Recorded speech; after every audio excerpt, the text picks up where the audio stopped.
Pagising mo sa umaga, ito agad ang bubungad sa iyo. Napakagandang tanawin, kalabaw, at saka kapaligiran. Hello, good morning!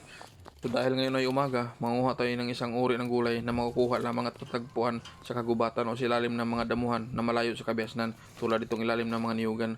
Marami po ito, kahit saan mo makikita. So habang nanguha ko ng gulay na pako, yung mga kapatid ko naman, nanguha sila ng hipon tabang nilalambat nila para panghalo dito sa gulay namin. Kasi yung plano namin dito, gagataan namin para mayroon kaming pang almusal sa umaga. Nung dumating na ako sa bahay, mayroon na silang huli. Ayan, kung makikita yung isda na yan, iihawin nila yan. At saka yung mga hipon na yan, yun yung ihalo namin dito sa gulay na kinuha ko.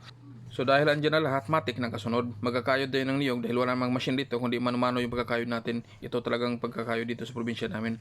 At saka ako na yung nagkayod, mabilis ako magkayod kasi sanay talaga ako dati. Doon dito pa ako, hindi pa ako pumunta ng Manila. At pagkatapos kong kayurin yung niyog, sila nang pinagluto ko yung mga kapatid ko kasi gusto ko lumabas at lumanghap na masimoy ng hangin dahil napakaganda ng hangin sa umaga, 'di ba? So magandang umaga po sa lahat. Ingat-ingat po tayo palagi.